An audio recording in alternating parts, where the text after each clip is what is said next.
नरेश मीणा ने सचिन पायलट को छोड़ा पीछे। जी हां, नरेश मीणा राजस्थान की सियासत का एक नया उभरता हुआ सितारा, जिसने अब युवाओं के दिल में अपनी ऐसी जगह बना ली है कि युवा नेता कहलाए जाने वाले सचिन पायलट जैसे दिग्गज नेता की लोकप्रियता को भी रेस में पीछे छोड़ दिया है और राजस्थान की राजनीति में सचिन पायलट को पछाड़ दिया, यूं कह लीजिए। जी हां, नरेश मीणा राजस्थान युवाओं में असली हीरो बन चुके हैं।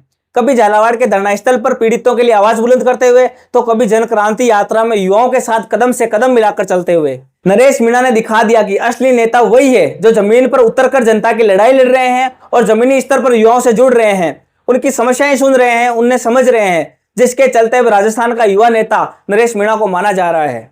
या यूं कह लीजिए कि नरेश मीणा सचिन पायलट को पीछे छोड़ चुके हैं, क्योंकि अभी तक राजस्थान में युवाओं का नेता सचिन पायलट को कहा जाता था। अगर सचिन पायलट की कोई छवि बहुत ज्यादा फेमस थी राजस्थान में, उनकी वो सो कॉल्ड युवा नेता वाली छवि फेमस थी, लेकिन अब वो जगह नरेश मीणा की छवि में दिखाई देने लगी है। और ऐसा हम क्यों कह रहे हैं, उसकी वजह सुनिए। सचिन पायलट, जिन्हें युवाओं का चहेता नेता कहा जाता था, आज उनकी वो चमक फीकी पड़ती दिखाई दे रही है। युवाओं के मुद्दों पर उनकी खामोशी ने लोगों को सोचने पर मजबूर कर दिया कि क्या सचिन पायलट अब युवाओं के नेता भी हैं। क्योंकि अगर हम हाल ही में कुछ लेटेस्ट पिछले कुछ महीनों के युवाओं के मुद्दों को उठाकर देखें, जैसे कि एसआई भर्ती के मुद्दे को ले लीजिए, RS first grade paper leak का मुद्दा, छात्र संघ चुनाव का मुद्दा, तो सचिन पायलट अब युवाओं के हर मुद्दे से दूरी बनाते हुए नजर आते हैं, चुप्पी साधते हुए नजर आते हैं। वे नरेश मीणा युवाओं के लिए डटकर लड़ते हुए नजर आ रहे हैं। नतीजा, आज का युवा सचिन पायलट से ज्यादा नरेश मीणा और हनुमान बेनीवाल जैसे नेताओं से ज्यादा कनेक्टेड हो रहा है। वहीं सचिन पायलट को जो गुर्जरों का नेता भी कहा जाता था कि गुर्जर समाज सचिन पायलट से बहुत लगाव रखता था,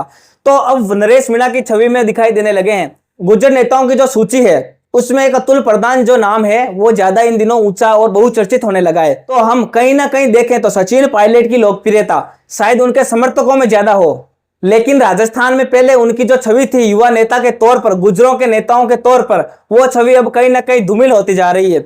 युवा नेता अब नरेश मीणा कहलाए जाने लगे हैं, गुर्जरों में अतुल प्रधान अब बड़े बहुचर्चित रहने लगे हैं। तो सचिन पायलट की छवि यूं कह लीजिए कहीं दब गई है, कहीं छुप गई है, या फिर वो बहुत साइड से राजनीति कर रहे हैं, तो इसलिए वो नजर नहीं आ रहे। तो क्या अब राजस्थान की सियासत में नरेश मीणा ने सचिन पायलट को सचमुच बहुत पीछे छोड़ दिया है? जिस तरह से उनकी लोकप्रियता आसमान छू रही है, कहना बिल्कुल गलत नहीं होगा कि नरेश मीणा राजस्थान के युवाओं के दिलों में धड़कन की तरह बस चुके हैं। आने वाले वक्त में नरेश मीणा राजस्थान की सियासत में वे जगह ले पाएंगे जो कभी सचिन पायलट की थी, या शायद वे जगह उन्होंने पहले हासिल कर लिए। अब आप हमें कमेंट सेक्शन में जरूर बताएं। ऐसे ही बने रहिए भारत प्रेस के साथ।